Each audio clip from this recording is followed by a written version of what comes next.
Welcome to a special Funeral Channel edition of our deep dive. I am so glad you could join us today. Yeah, I am really excited to get into this one. It is a fascinating topic. It really is. So I want you to just imagine something for a second. Picture a massive, beautifully polished oak casket, Okay, I am picturing it. and it is just slipping off the deck of a boat, sliding into the deep blue of the open ocean. Right, like every movie we have ever seen. Exactly. In the movies, it is always this incredibly peaceful, quiet descent into the abyss. You have got a stoic captain reading a poem. The fog is rolling in. Yes, the Yeah. fog. It is just the ultimate romantic goodbye.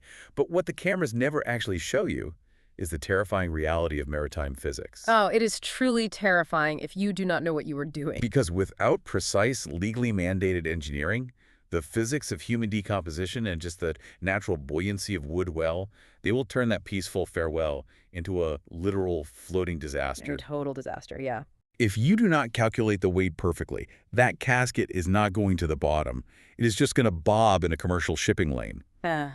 Or worse, ride the coastal currents right back to a crowded public beach. Which is a highly disturbing image, I know.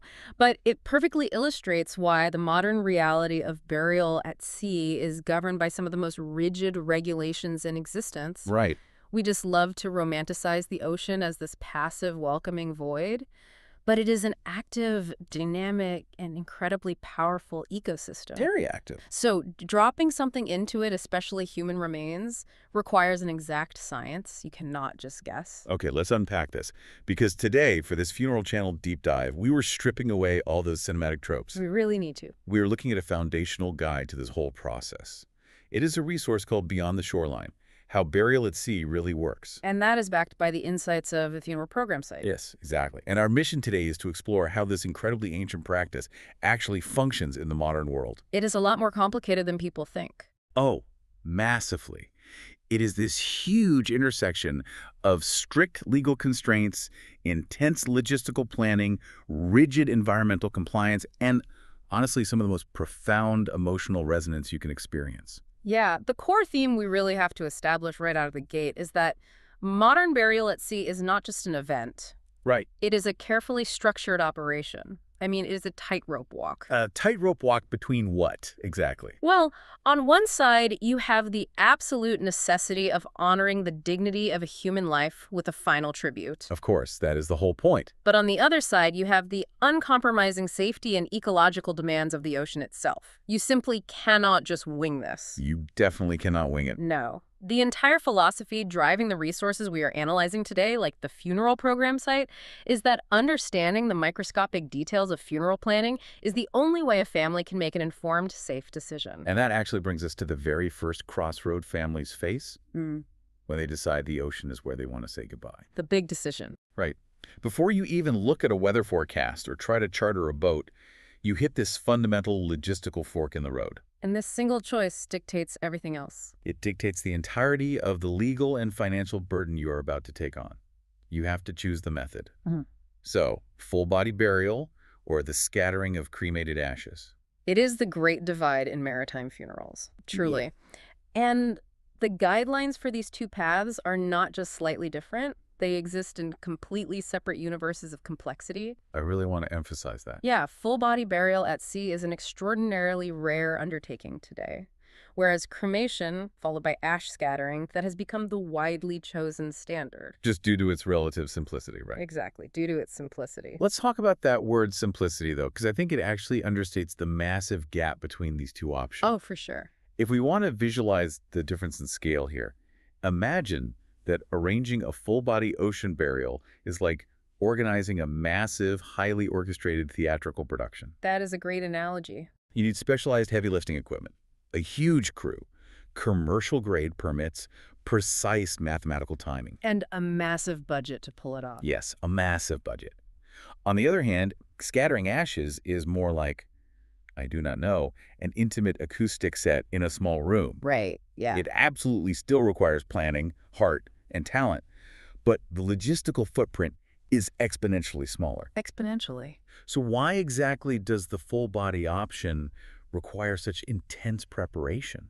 What forces it to be this massive theatrical production? Well, what's fascinating here is that the complexity isn't just about the physical dead weight of a human body. No, I imagine that is a big part of it. Oh, logistically, safely moving hundreds of pounds over the side of a rolling deck in open swells is dangerous enough. Right, you are on a moving boat. Exactly. But the real hurdle is the immense regulatory and environmental barrier involved in placing human remains directly into an active, living ecosystem. So it is the red tape and the environmental protection.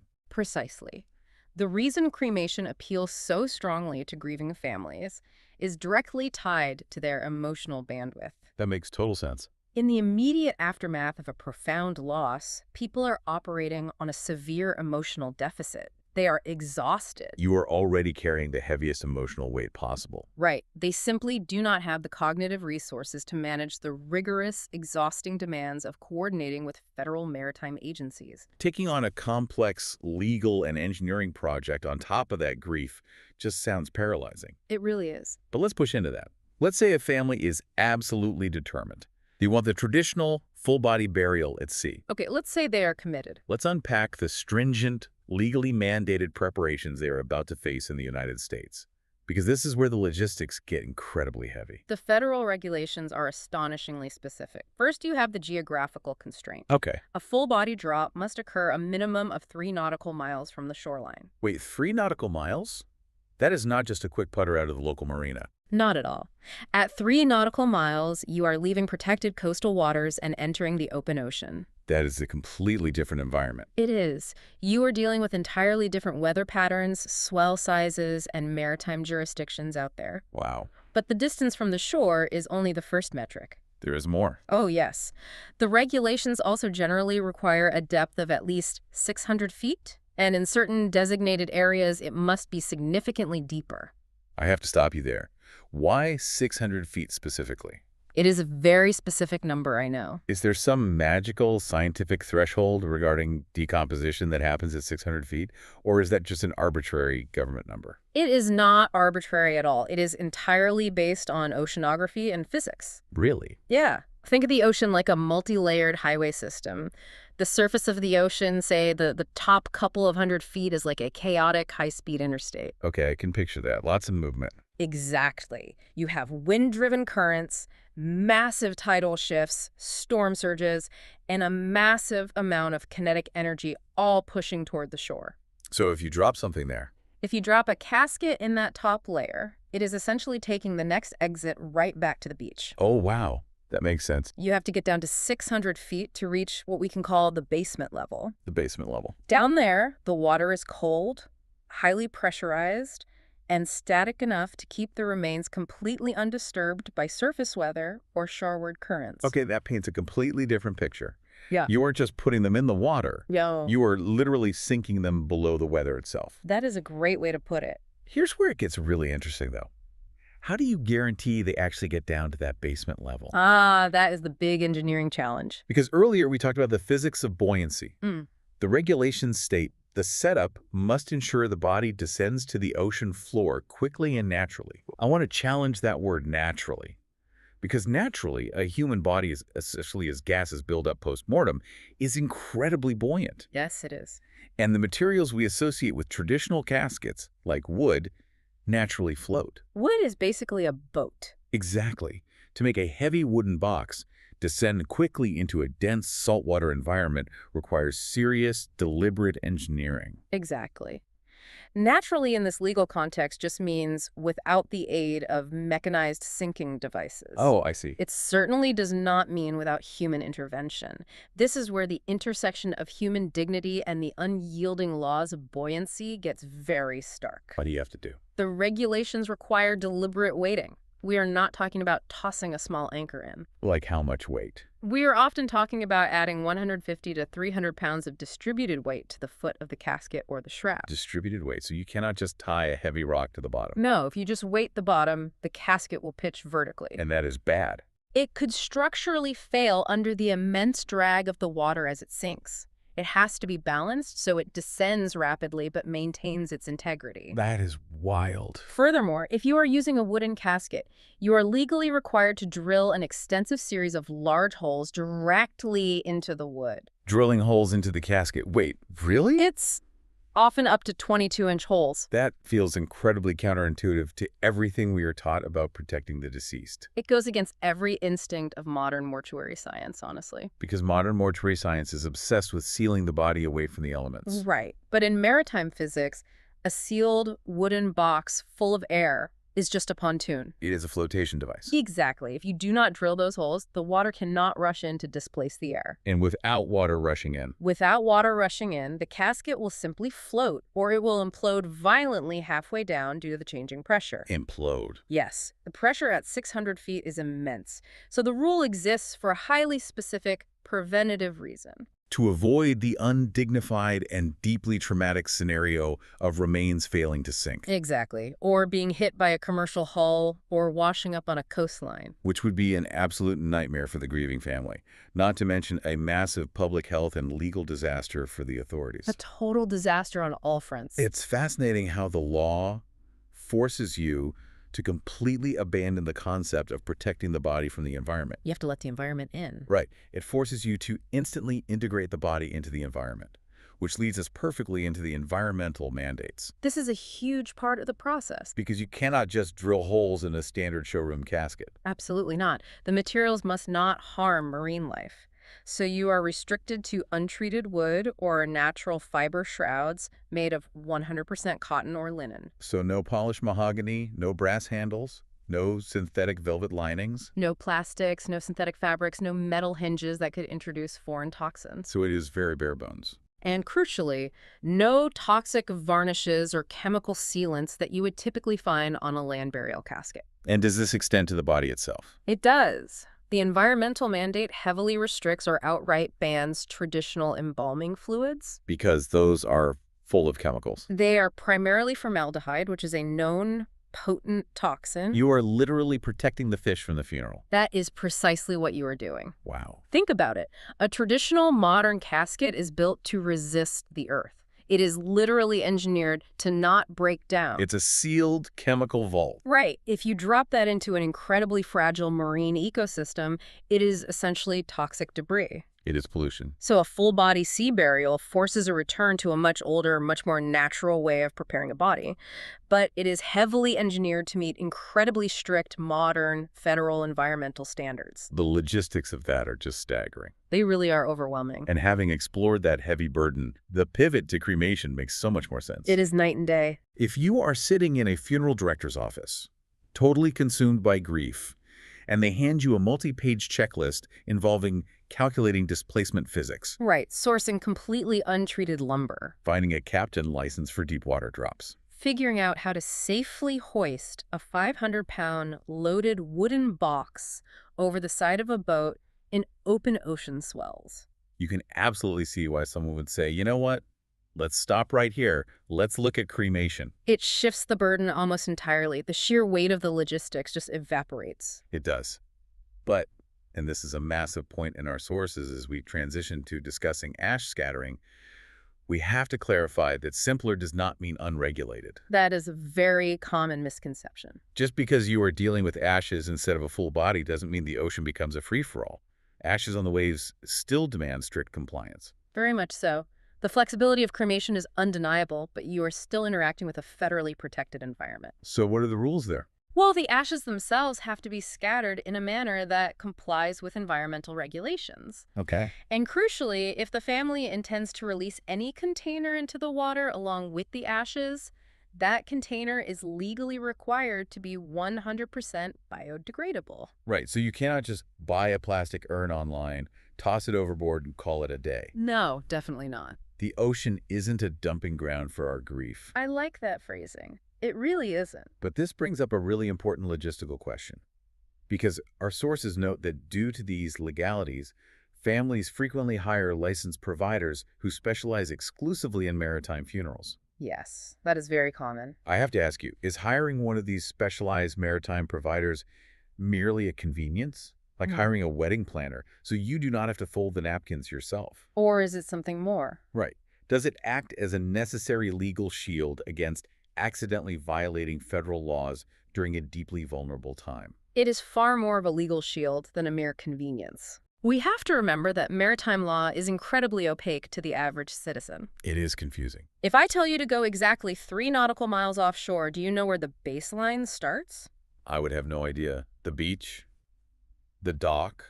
Most people do not know the exact invisible boundaries of state versus federal waters. They certainly do not know the reporting requirements. There are reporting requirements for ashes. Oh, absolutely. For instance, the EPA requires strict notification within 30 days of a burial at sea, Wow, 30 days. including precise coordinates, vessel registration, and details of the deceased. And what about the biodegradable aspect? Because I have been to stores where a product says eco-friendly on the box, but if you actually read the fine print, it takes 5 years in industrial composting temperatures to dissolve. Yes, greenwashing is a real problem. I imagine taking 5 years to dissolve in cold salt water isn't what the EPA is looking for when they say biodegradable. Exactly. A commercial label, eco-friendly, does not equate to EPA marine compliance. That makes sense. Some urns contain glues or binding agents that are toxic to marine life, even if the primary material is paper. Oh, that is tricky. Families who are in a state of deep mourning are not in a mental state to be cross-referencing the Code of Federal Regulations against the manufacturing specs of a paper urn. Definitely not. You are just trying to get through the day. These licensed maritime providers remove that burden of compliance entirely. So they handle all the checking. They know the depths, they own the nautical charts, they hold the commercial permits, and they supply the proper, legally vetted materials. So they ensure that the ceremony remains exactly what it is supposed to be, a beautiful emotional tribute. Instead of a disaster. Right, rather than a potential legal liability or a massive environmental fine arriving in the mail a month later. Precisely. They absorb the legal anxiety. Which is exactly where our focus needs to shift next. Yeah. Because once you have that legal and logistical methods secured, once you know you have the right biodegradable urn, the right boat, the right captain, and the permits are filed, For paperwork is done. the focus shifts away from the government's sterile requirements and turns toward the family's deeply personal needs. The actual goodbye. Exactly. Yeah. We move into curating the send-off, the ceremony itself, and how it is actually executed out there on the water. This is where the rigidity of the regulations finally gives way to a remarkable amount of personal freedom. Oh, that is nice to hear. Once the compliance is handled, the ceremony is highly customizable. The scale of it is entirely up to the family's preference and budget. So you do not have to have a giant ship. No, it can range from incredibly quiet, intimate gatherings on small, private vessels with just 2 or 3 family members, Very acoustic. all the way up to highly formal, heavily attended services on large, chartered ships that look much like a traditional funeral. And the customary elements are all still there. Yes, the readings, the prayers, the music, The release of natural, unbound flowers onto the surface of the water. all of that. You were essentially taking all the familiar beats of a land funeral and transposing them onto the deck of a boat. But there's one specific detail regarding what these charter services provide that completely stopped me in my tracks when I was reviewing the material. Which part? It mentions that they provide standard documentation, which makes sense. Maybe a certificate, some photographs of the flower release. Your standard stuff. But then it explicitly states they provide the GPS coordinates of the exact burial location. So what does this all mean? To me, this frames a brilliant, almost paradoxical modern adaptation. How so? Well, you are taking a fluid, constantly moving, fundamentally untamable ocean, and you are trying to turn it into a fixed digital headstone. I love that phrase, digital headstone. You're giving the grieving family a numerical pin on a map that they can theoretically revisit, or at least point to on a screen. If we connect this to the bigger picture, it speaks volumes about the human psychological architecture of mourning. Go on. Humans possess a deep, almost primal need for place when it comes to grief. Like a physical location. Right. For thousands of years, our grieving rituals have been inextricably tied to specific geographic locations. A tomb, a carved stone, a monument. Specific tree on a hill. Exactly. It gives the survivors a physical anchor, a place they can travel to talk to the deceased, to feel their presence. A place where they are. Even if we know they're gone, we need to know where their physical form rests. Exactly. It is a geographical anchor for an emotional state. But when a family chooses the open ocean, they are actively choosing a placeless, boundless environment. It all looks the same out there. The ocean looks exactly the same today as it did 1,000 years ago, and it looks exactly the same at mile 3 as it does at mile 40. There are no landmarks. There are no pathways, yet that human craving for a specific geographic point of connection remains completely intact. We still want to know where they are. We still desperately need an anchor for our grief, even in an endless sea. So technology steps in to provide this fascinating psychological bridge. Yes, the GPS coordinate becomes the virtual monument. It allows the family to fully surrender their loved one to the infinite, while still retaining a finite mathematical point of connection in their own minds. They can pull up a digital map and say, right there, at that exact latitude and longitude, that is where we said goodbye. It is incredible. It's like we are trying to satisfy two completely contradictory human desires at the exact same time. Yes, the paradox. The desire to return our loved ones to the vast, anonymous, ancient cycle of nature, and the desperate desire to never, ever lose track of exactly where we put them. It is a beautiful contradiction, and these seasoned charter captains understand this deeply. I'm sure they do. They know that providing those exact coordinates is arguably the most important emotional service they offer, aside from the safe physical passage itself. It is the delivery of the digital headstone. It really is. That concept of the digital headstone is so powerful. Okay, so we have covered the heavy logistics of full body versus ashes, We covered the intense legal hurdles of maritime compliance. and the beautiful, customized ways families curate these ceremonies. But we need to look at the practical forces driving this entire maritime trend. Why is it growing? Right. Yes, why is burial at sea becoming so much more common today? And the sources point to two major undeniable drivers: the wallet and the planet, economics and ecology. It is a fascinating convergence of deeply practical modern concerns. Let's look at the economics first, because it is often the deciding factor. Money talks. It does. The document states very clearly that cost is a major driver. Burial at sea, particularly when we are talking about ash scattering, is often significantly more affordable than a traditional land burial. Which is staggering when you actually break down the numbers of a land burial. Still, land burials are incredibly expensive. If you choose a traditional cemetery, you're purchasing a plot of premium real estate essentially forever. And real estate is not cheap. You are buying a heavy casket, a concrete vault to line the grave, an engraved headstone, and you are paying for the excavation, the embalming, the funeral home staffing. It adds up so fast. Yeah, that process easily runs into the tens of thousands of dollars, and it's a cost that hits families right at their most vulnerable moment. Exactly. With a sea burial for cremated remains, the ocean provides the plot entirely for free. Nature cemetery? There is no real estate to purchase. The costs are primarily tied to the cremation process itself, and then the fee for the vessel charter.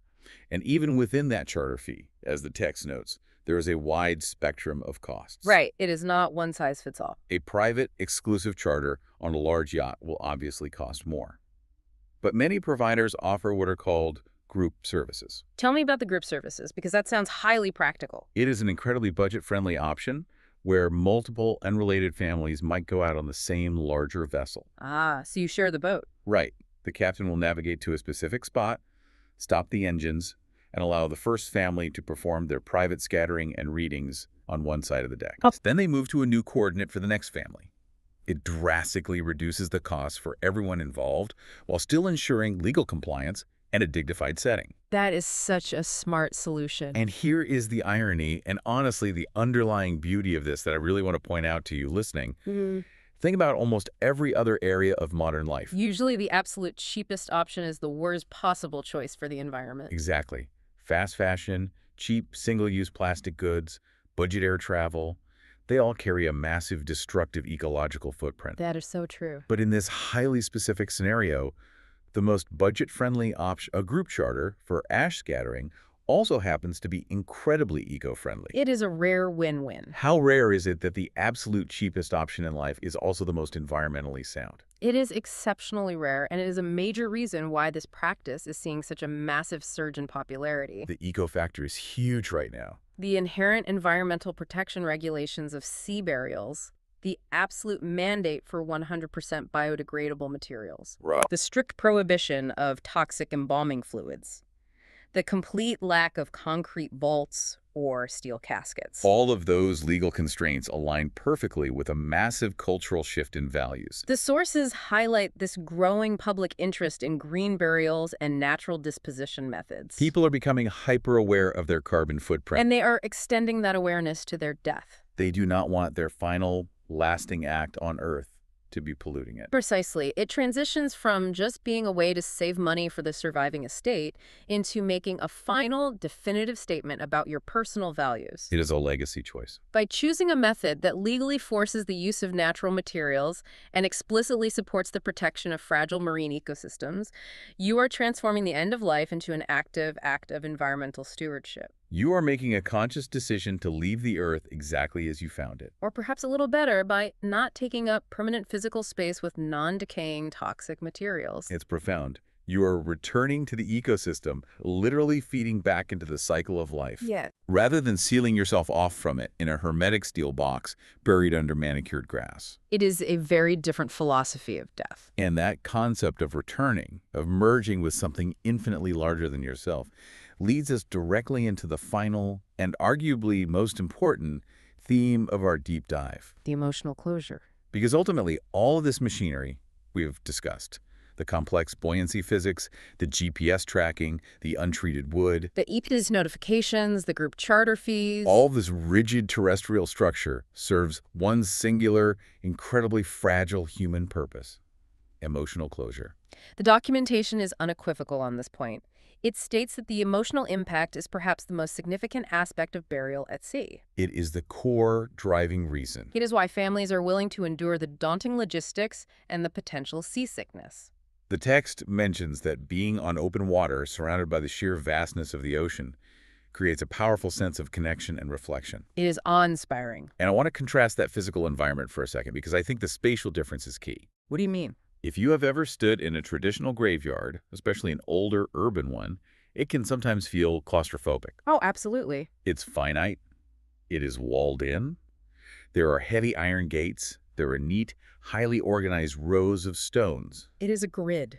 It is a space explicitly carved out, measured, and separated from the living, breathing world. Yes. Very segregated. But when you are standing on the deck of a boat, performing an ocean burial, you are staring at a boundless, infinite horizon. There are no walls. There are no rows. There are no borders. It is just the curvature of the earth and the deep. It is completely open. How does that massive physical change from a highly structured walled garden to the completely unstructured open sea?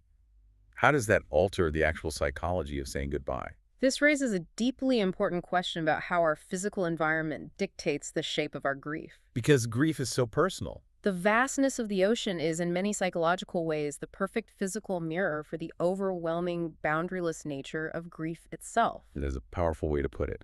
When you lose someone you love deeply, the pain doesn't feel like it fits in a neat, rectangular plot in a cemetery. No, it spills over everything. It feels infinite. It feels like an ocean that you are drowning in. So standing before that actual physical vastness can be incredibly validating. It externalizes the internal emotion. The environment matches what you are feeling inside. The sheer scale of the water matches the sheer scale of the loss. Yes. And yet, simultaneously, its inherent peacefulness offers profound comfort. It is not a chaotic environment, usually. The sources emphasize that it provides a unique form of closure in a setting that is expansive yet rhythmic. Rhythmic. Think about the constant movement of the water. The tides that have never stopped pulling, the waves that continuously roll in and out regardless of human events. It keeps going. It serves as a powerful, unavoidable metaphor for the continuation of life. Wow.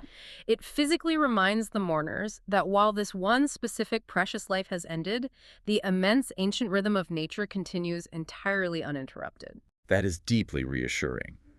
It offers a sense of dynamic closure that a static, silent land burial may struggle to match. Because the ocean actively, visibly demonstrates that the world is still moving forward. Exactly. It removes the stagnation of death. It's like you are handing your loved one over to the momentum of the planet itself. You aren't burying them in the past, under the dirt. You are dissolving them into the present, ongoing flow of the earth. That is beautiful. When you look at it through that lens, it makes perfect sense why people are so deeply drawn to this practice, despite the immense legal hurdles and the physical demands. It absolutely does. And it circles right back to the vital mission of resources like the funeral program site, which the texts highlight so strongly. Their goal is to guide families through all the terrifying complexities, The federal compliance, the depths, the biodegradable requirements. so that the family can actually reach that moment of profound closure on the water without being derailed or traumatized by the logistical stress of getting there. Exactly. You need the logistics to be invisible on the day of the ceremony, which means they have to be flawlessly executed beforehand. Everything has to be perfect behind the scenes. So, to bring this all together for everyone listening, what we have discovered today is that a modern burial at sea is completely divorced from that simple cinematic toss over the railing. It is not a movie set. It is a profoundly structured, rigorously engineered, legally fraught process It is a delicate, high-stakes interplay. between honoring ancient, deeply ingrained human traditions, adhering to incredibly strict environmental and legal regulations, and allowing for deeply personal, creative expressions of grief. And success relies entirely on families being fiercely informed, utilizing specialized resources, and fully understanding the massive gravity of the physics and laws involved. It is a remarkable modern testament to exactly how far we are willing to go to honor our dead while simultaneously taking responsibility for the protection of our planet. It really is. It's a beautiful balance. Now, as we wrap up this deep dive, I want to leave you, the listener, with a final thought to chew on. Something to think about later. Something that builds on everything we have talked about today, but maybe twists the perspective just a little bit. Okay, let's hear it.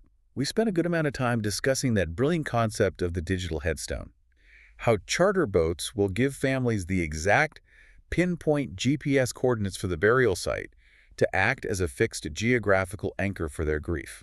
Right, the coordinates on the map. But if you consider the reality of deep ocean currents, the massive tidal shifts, and the constantly moving, living nature of the seafloor, That biodegradable casket or those scattered ashes are going to move. in fact, they will almost certainly travel miles, maybe even hundreds of miles, across the globe, far away from that exact mathematically fixed GPS spot over time. They belong to the current now. So my question for you to mull over is this. Does knowing that your loved one is in constant, endless motion across the globe diminish the psychological value of those fixed GPS coordinates? Or does knowing they are traveling the world make the concept of an ocean burial even more beautiful? That is a profound perspective to consider. We will let you sit with that. Thanks for joining us on this deep dive.